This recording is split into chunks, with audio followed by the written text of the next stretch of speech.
तो एक नज़र मार्केट पर डालते हैं जिसने नया लाइफ हाई बना लिया है। निफ्टी आप देखिए 18,597 पे इस समय ट्रेड कर रहा है। उसने अपना वो नया लाइफ हाई जो अक्टूबर 19 2021 को बनाया था उसको ब्रीच किया। सेंसेक्स ऑलरेडी हाई पे चल रहा है और बैंक निफ्टी भी हाई पे चल रहा है। 43,000 के पार 43,100 पर बैंक निफ्टी है।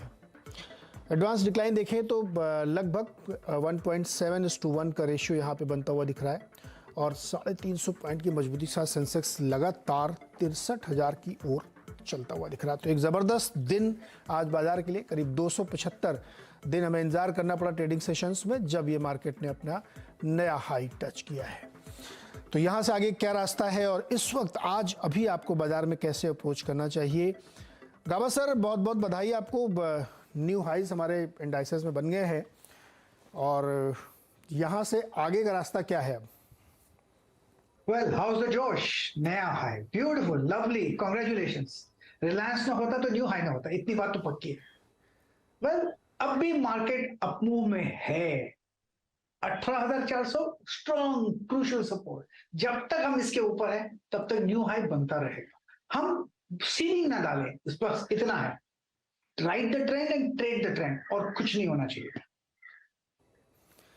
तो ट्रेंड को राइड करते रहिए। 18,400 सपोर्ट बेस और उसके ऊपर अब तो डेली बेसिस पे नया हाई बनता हुआ दिखेगा। दुनिया भर के तमाम संकेतों बुरी खबरों के बावजूद भारतीय बाजारों ने न्यू हाई बनाया और इसकी चर्चा हम लोग सुबह से कर रहे थे कि भारतीय बाजार आज कमाल कर सकता है।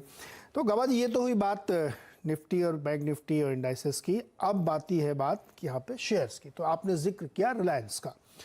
डिस्क्लोजर है यहाँ पे कि जिस चैनल को आप देख रहे हैं उसका स्वामित्व रिलायंस के पास है। तो कोई भी बाई सेल की कॉल लेने से पहले आप अपने फाइनेंशियल एडवाइजर से राय जरूर लीजिएगा। लेकिन ये बात बिल्कुल सही है कि रिलायंस ने बहुत ज़बरदस्त दम दिखाया, 3.25% की मजबूती। और मुझे वो दिन याद है, मैं लगातार कह रहा था रिजल्ट के दिन से कि इस स्टॉक को आप देखिएगा बहुत ही बेहतरीन परफॉर्मेंस की, और आज उसने करके दिखाया 3.5% ऊपर 2700 के पार रिलायंस इंडस्ट्रीज। कहा सर रिलायंस पे कॉल आपकी। रिलायंस तो बहुत बढ़िया ब्रेकआउट दिया है on higher time frame basis पर, करीब 2650 के आसपास। पहला टारगेट था 2700, वो अचीव हो चुका। अब तो 2700 के ऊपर भी ट्रेड कर रहा है, 2706। अब स्टॉप होना चाहिए 2690, ज्यादा नहीं, 2690, और ट्रेड करना चाहिए on the long side. Next technical logical technical target कितना होना चाहिए? Near term 2750। पहले वहां तो जाने दो, फिर 2800 का भी जरूर देख लेंगे। लेकिन अब है इतना बड़ा मूव जब मिलता है तो फॉलो अप एक्शन भी होता है। तो मेरे ख्याल से आपको मिलना चाहिए रिलायंस में। अब भी बाय है, स्टॉप लगाना पड़ेगा 2690 बस, क्योंकि 2700 के ऊपर ट्रेड कर रहा है। तो 2690 का स्टॉप लॉस और पहला लक्ष्य 2750, उसके बाद 2800। आप इस पर नजर बनाएंगे लॉन्ग साइड का ट्रेड इसमें, क्योंकि फॉलो अप एक्शंस आते रहेंगे। डिस्क्लोजर आपके सामने है। रावत सर, ये तो हुई बात रिलायंस की, लेकिन इसके अलावा भी मिड कैप में भी आज बहुत अच्छी रैली प्रदर्शन देखने को मिल रहे हैं। ऑयल मार्केटिंग कंपनीज आज बहुत ही बेहतरीन प्रदर्शन करती हुई दिख रही हैं। सिटी डिस्ट्रीब्यूशन गैस वाली कंपनी बहुत अच्छी दिख रही है। तो कोई और स्टॉक आपको दिख रहा है जो इस वक्त ट्रेड बनाने के लायक है? बिल्कुल, एक है स्टॉक आईटी सेक्टर से, वो है एम्फोसिस। एम्फोसिस ट्रेड कर रहा है 2016 पर। इसका बाई सिग्नल जनरेट हुआ है करीब परसों। 2 दिन से हम अपमूव देख रहे हैं। इसमें अब भी तेजी बाकी है। 2000 का स्टॉप लगाइए बस, क्योंकि 2000 के पार चल गया। अब ट्रेड कर रहे हैं 2040 या 2050 का एक टारगेट बनता है। तो एम्फोसिस पर ध्यान देना चाहिए, इसमें मोमेंटम है और मोमेंटम कंटिन्यू रहेगा एम्फोसिस में। ओके, तो एम्फेसिस अगला स्टॉक है आईटी का, जहां पे आपको नजर रखनी चाहिए। और आईटी इंडेक्स में भी लगातार वो तेजी बनती हुई दिख रही है, जिसकी वजह से ये रोल बनता हुआ दिख रहा है। चलिए बातचीत करेंगे आज की उस कंपनी से केवाईसी में जिसको हमने बनाया है, और उसका नाम है लग्जरी ब्रांड रिटेलिंग की कंपनी, सबसे बड़ी कंपनी है इथॉस। और कंपनी के 17 शहरों में 48 से ज़्यादा रिटेल स्टोर्स हैं। और Q2 में, यानी जो बीती दूसरी तिमाही थी, इसमें कंपनी ने एक्स्ट्रा ऑर्डनरी प्रदर्शन किया। बहुत ही शानदार प्रदर्शन था। एबिटा लेवल पे आप देखिए या परफेक्ट लेवल पे। अब चूंकि शादियों का सीज़न है और इस तरीके के आइटम्स की बड़ी सेल होती है और तमाम नंबर से सजेस्ट कर रहे हैं, तो हमने सोचा कि यशोवर्धन जी से बात की जाए। यशोवर्धन साबू जी मैनेजिंग डायरेक्टर हैं इस कंपनी के। साबू सर, बहुत बहुत स्वागत है आपका। और Q2 के नंबर ये इंडिकेट करते हैं कि भाई बहुत लोग खूब खर्चा कर रहे हैं खूब आजकल। आज आपने पढ़ा भी होगा कि SIP की बजाय मर्सिडीज खरीदिए। तो ये एक फ्लेवर है आज का। तो आप बताइए सर, कैसा चल रहा है ये थर्ड क्वार्टर जो हम लोग कंटिन्यू कर रहे हैं? देखिए, थर्ड क्वार्टर हमेशा ही मजबूत रहता है और ये आपने बिल्कुल सही फरमाया। ये शादियों का सीजन रहता है। तो पहले हम लोग कहते थे कि दिवाली की गिफ्टिंग होती है। एक्चुअली ये दिवाली की गिफ्टिंग तो होती है, लेकिन ज्यादा जो प्रभाव है शादियों का है। और अब शादियों में जिस तरह हमेशा ही ट्रेडिशनल ये हमेशा था कि ज्वेलरी जरूर दी जाती है गिफ्ट पे, शादियों पे। तो अब ज्वेलरी के साथ साथ लग्जरी घड़ियों का एक शौक या एक ट्रेंड चालू हो गया है, जो जो हमारे लिए काफी फायदेमंद है। और इस कारण से थर्ड क्वार्टर हमेशा मजबूत रहता है। पिछले साल भी एक्चुअली थर्ड क्वार्टर बहुत मजबूत था, लेकिन पिछले साल हमको थोड़ा सा ऐसा लग रहा था कि शायद ये पेंट अप डिमांड है, कोविड का कम प्रभाव कम हुआ है, तो उसके कारण लोग खरीद रहे हैं, या बाहर नहीं जा सकते हैं लोग, इसलिए इंडिया में खरीद रहे हैं। लेकिन पिछले 3-4 क्वार्टर से हम लगातार देख रहे हैं कि जो वृद्धि है, जो मजबूती है इस मार्केट में, वो बनती आ रही है और इस क्वार्टर में भी उसका प्रभाव दिख रहा है। मुझे पूरा विश्वास है कि ये क्वार्टर हमारे लिए रिकॉर्ड क्वार्टर रहेगा। बिल्कुल, क्योंकि आपका जो हम नंबर भी हम लोग देख रहे थे, करीब करीब 180 करोड़ की सेल आपने सेकंड क्वार्टर में की थी, जो कि काफ़ी सिग्निफिकेंटली बढ़ के आई है। और चौथा क्वार्टर हमेशा जो है रिकॉर्ड हो जाता है। इस अगर कंपेयर करें तो दिसंबर 2021 के क्वार्टर 200 करोड़ के आसपास क्लोज किया था आपने। तो हम एक्सपेक्ट करें कि सर 250-250 करोड़ हो जाएगा इस बार। तो कुछ बहुत ज़रूरत से ज़्यादा लोग खरीदारी कर रहे हैं। देखिए, उम्मीद तो करते हैं कि जिस तरह हमने गाइडेंस भी दी हुई है कि साल में पूरे साल में 30 से 35% वृद्धि होगी टर्नओवर में, तो उम्मीद करते हैं क्वार्टर बाय क्वार्टर वही ट्रेंड चलेगा, तो ये रिकॉर्ड क्वार्टर जरूर होगा। तो क्वार्टर बाय क्वार्टर होगा और इस साल का सबसे बढ़िया होगा। सर, ये जो लग्जरी वॉच का सेगमेंट है, चूंकि हम लोग एक बिग पिक्चर समझने की कोशिश कर रहे हैं आपसे, तो इंडिया में देखा गया कि 10-11% की ग्रोथ इस सेगमेंट में खासतौर पे देखी जा रही है। और अगले 1-2 साल के जो नंबर्स दिए जा रहे हैं वो बहुत रोबस्ट है। माना जा रहा है कि काफ़ी बड़े नंबर 2025 तक यहाँ पे देखने को मिलेंगे। 22-25 हज़ार करोड़ का ये मार्केट हो जाएगा। तो इस बड़ी ग्रोथ को कैप्चर करने के लिए, इसको अच्छे से अपने अंदर पकड़ने के लिए आप लोगों की प्लानिंग क्या है, ट्रिगर पॉइंट्स क्या है, कैसे आप इसकी तैयारी कर रहे हैं? देखिए, मार्केट जो पहले आज से 10 साल पहले एक 7-8% प्रतिशत पर हर वर्ष ग्रो कर रहा था, अब हमें लग रहा है कि 11-12% पे जाएगा। और ये कोई नई चीज नहीं है। एक भारत का जो वेल्थ और इनकम का लेवल है वो इस स्तर पे आ गया है कि ये बना रहेगा। चाइना में भी 15 साल पहले ऐसे ही हुआ था, 2003-2004 में, 20 साल पहले। और उसके बाद 15 साल तक वहां पर 15% CAGR ग्रोथ होती रही। तो इंडिया में भी वो ट्रेंड अब बनता दिख रहा है और हम लोग इसको स्टडी करते रहे हैं।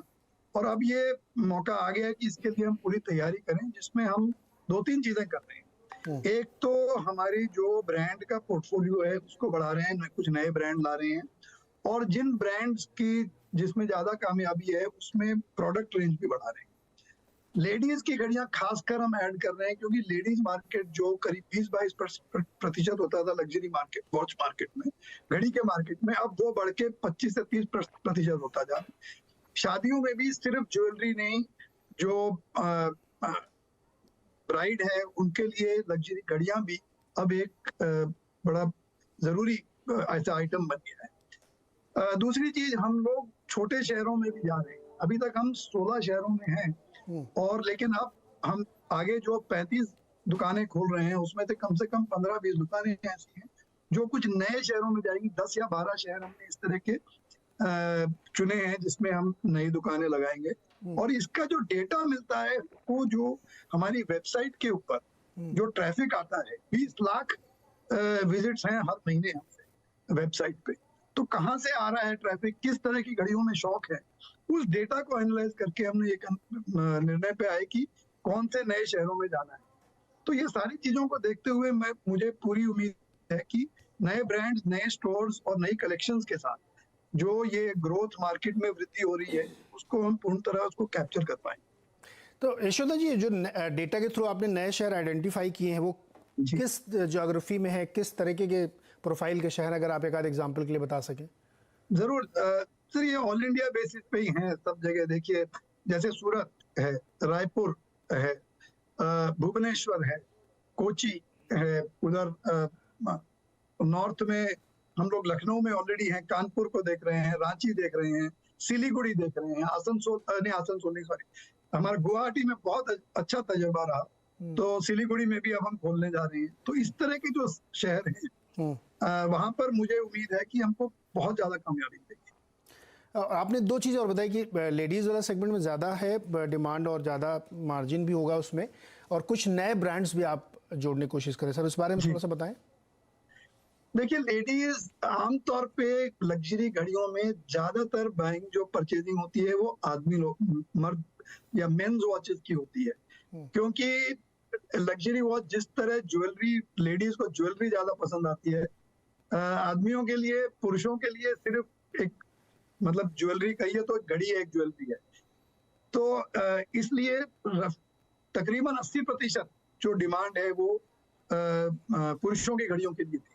लेकिन अब जैसे जैसे घड़ियों का शौक और उनके ब्रांड्स के बारे में पता चल रहा है, लेडीज को भी शौक है, खासकर जो युवा वर्ग में यंग लेडीज हैं उनको शौक है कि लग्जरी घड़ी भी पहने। तो मुझे लग रहा है कि, मुझे उम्मीद है कि ये जो 20% से बढ़ के लेडीज मार्केट जो है ये 25 से 30% है। और इसी तरह नए ब्रांड्स भी कुछ आ रहे हैं, जो और नए ब्रांड्स में भी हम लेडीज के प्रोडक्ट्स को ज्यादा ऐड कर रहे हैं। तो हमारी जो ग्रोथ है, वृद्धि मार्केट में है, वो लेडीज वॉचेस में ज्यादा होगी। हालांकि पुरुषों के मार्केट में भी ग्रोथ काफी रोबस्ट है, अच्छी ग्रोथ है, लेकिन लेडीज मार्केट में और ज्यादा होने की उम्मीद है।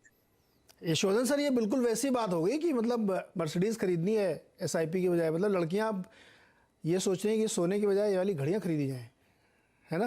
हाँ, कुछ ऐसा है ट्रेंड, क्योंकि कहते हैं जी सोना तो है। हाँ। अब है मेरे पास 3 सेट, शादी में 3 सेट मिल रहे हैं, कब पहनेंगे कब नहीं पहनेंगे। हाँ। तो कहते हैं कि जी सेट चाहे 3 के 2 कर दीजिए, 2 अच्छी लग्जरी घड़ियां भी आ जाएं जो शादी में मैं पहन लूं हमेशा।